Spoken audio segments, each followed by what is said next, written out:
André Berkoff. Ça balance pas mal. Berkoff dans tous ses états, ça balance pas mal sur Sud Radio. Dans Paris, à vélo, on dépasse les autos. À vélo, dans Paris, on dépasse les taxis. Dans Paris, Oui, alors vélo c'est très bien, mais vous croyez qu'on va pouvoir vivre sans aucune voiture? Et le règne des vélos très très très bien, mais comment on fait quand on a plus de 90 ans? Comment on le fait quand on a moins de 4 ans? Comment on fait quand on veut acheter des choses? Comment on fait quand on veut transporter des malades ou des handicapés? Comment on fait? Ah mais la voiture, ah oui, mais écoutez, non, la voiture, on n'en a plus besoin, effectivement. Et comment on fait quand on vit dans un petit village, ou même dans un village moyen, ou même dans une petite ville ou une ville moyenne, et qu'on doit aller à l'hôpital, et qu'on doit amener sa femme à coucher, etc., et quand l'hôpital ou la maternité est à plus de 50 ou 60 km, etc., et donc, les ZFE, alors vous savez, on en a beaucoup parlé, là, des ZFE, et puis les nouvelles zones issues de la loi climat et résilience, votée en 2021. Alors, c'est toujours, il faut réduire la pollution de l'air. Voilà, le grand problème, il faut résoudre la pollution de l'air. Alors, on ne peut plus, et on a reçu d'ailleurs Alexandre Jardin, il y a quelques semaines,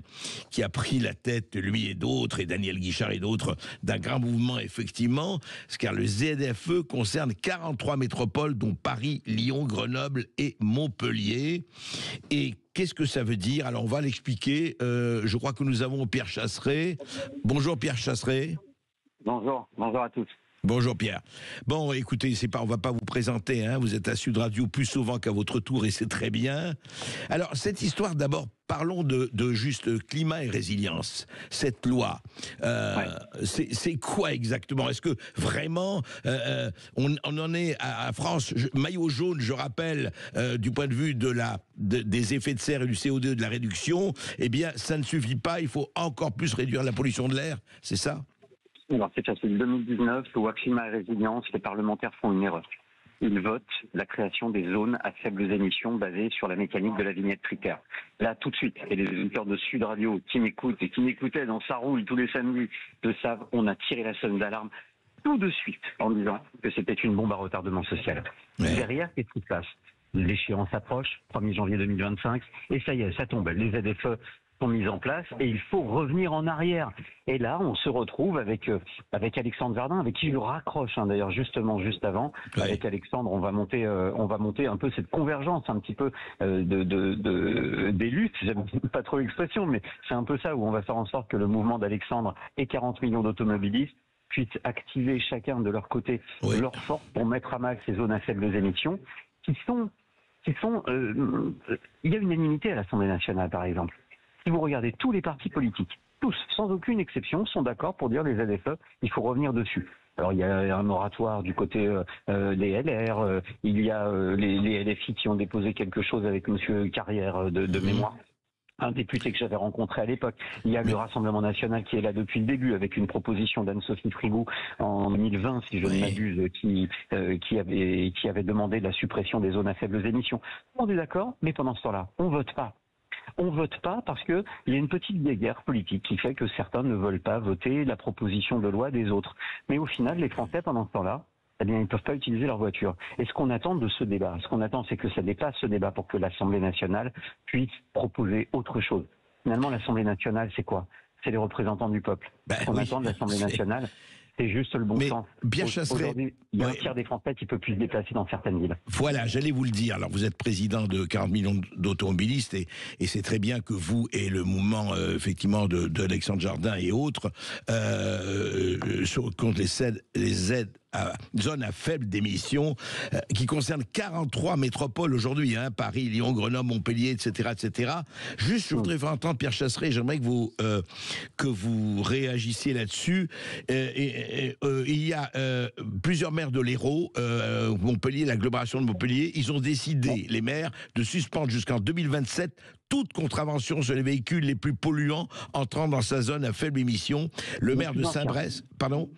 Les plus anciens, parce que j'aime pas cette expression de véhicules les plus polluants, parce que c'est pas vrai. Oui, Ce sont les plus anciens, en fait. Oui, vous avez raison, les plus anciens, absolument. On est bien d'accord. Alors écoutez juste la courte intervention du maire de Saint-Brest sur CNews. Écoutez. nous étions à la fin 23 maires sur 31 à nous opposer à cette zone à faible émission. Et nous avons, sur un coup de force en quelque sorte, réussi à faire arrêter cette ZFE sur les 31 communes de la métropole de Montpellier. Alors c'est une ZFE qui normalement va se remettre en route en 2027. Et donc moi je suis maintenant sur un autre combat au niveau plan national, à l'échelon national avec Alexandre Jardin et avec Daniel Guichard pour faire abroger cette ZFE par le Parlement. Alors justement, Pierre Chasseret, en attendant que ces braves assemblées, d'ailleurs vous l'avez dit, et c'est vrai sur d'autres votes, c'est hallucinant que sur des choses comme ça, des députés disent je ne veux pas voter la proposition parce qu'elle a été présentée par un adversaire politique. Ils en sont là. Enfin bon. Mais là, est-ce que les maires ne pourraient pas justement, à l'instar du maire de Saint-Brest, agir déjà, d'ores et déjà? C'est ce qu'on va faire, c'est ce qu'on est en train de faire et je vous cache pas qu'en fait, au départ j'ai été un petit peu gêné parce que j'ai vu donc Alexandre Jardin lancer ce mouvement et me dire tiens, pourquoi il n'a pas pris contact avec la seule association qui se bat sur ce dossier depuis 2019, c'est-à-dire 40 millions d'automobilistes. Ouais. Bon, du coup on a rétabli un petit peu l'équilibre et on va chacun user de nos forces, de nos contacts. Ouais. Et c'est là où ça devient fort. Et il faut qu'on ait des petits élus, des maires ruraux, tous ces maires des territoires comme ça. Ils s'en fichent de la couleur politique. Eux, ils veulent répondre aux attentes de ceux qui habitent dans leur localité. Je vais vous raconter une histoire. Oui. On est à Villeveyrac. Villeveyrac, c'est dans l'Hérault. Je rencontre le maire de Villeveyrac. Et là, il me dit, j'ai un problème dans ma ville. J'ai quelqu'un qui conduit les tramways à Montpellier. Oui. Mais avec sa voiture, elle ne peut plus entrer dans Montpellier pour aller conduire le tramway. Et de Villeveyrac, pour ceux qui connaissent un petit peu la route, bon, c'était une belle trotte quand même pour y aller en vélo. Donc au final, quand on n'a pas la possibilité de proposer une alternative, et c'est ça que je pointe du doigt, quand on n'a pas d'alternative possible, on n'interdit pas.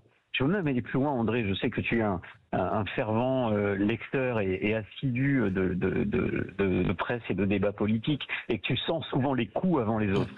Mais récemment, on a eu un débat en France sur faut-il ou pas travailler 7 heures de plus par an. Ouais. Et ça a animé toute la classe politique. Tout le monde a répondu là-dessus. Et moi, je me dis, mais est-ce qu'on ne serait pas à côté de la plaque? Pendant qu'on se demande s'il faut travailler 7 heures de plus par an, on est en train d'interdire à travers les ZFE à un tiers des Français d'aller bosser. Donc, la question de bon sens, est-ce que ça ne serait pas tout simplement de commencer par le début et revenir sur ces zones à fortes exclusions, comme on les a appelées à 40 millions d'automobilistes, expression qui aujourd'hui a été reprise par tout le monde.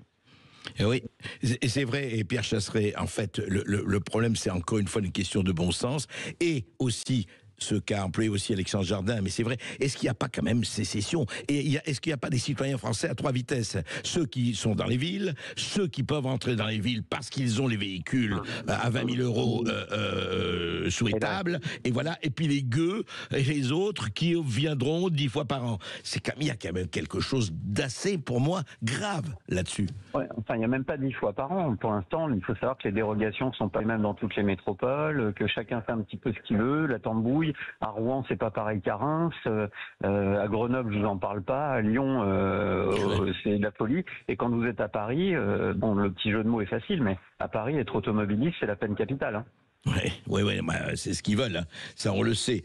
Merci Pierre Chasseret, président de 40 millions d'automobilistes, et je crois que nous allons regarder ça parce que, vous savez ce que ça donne la France des gueux, hein, un de ces jours, ça peut donner 1789, et je ne fais pas d'analogie complètement surréaliste. À bientôt. À bientôt.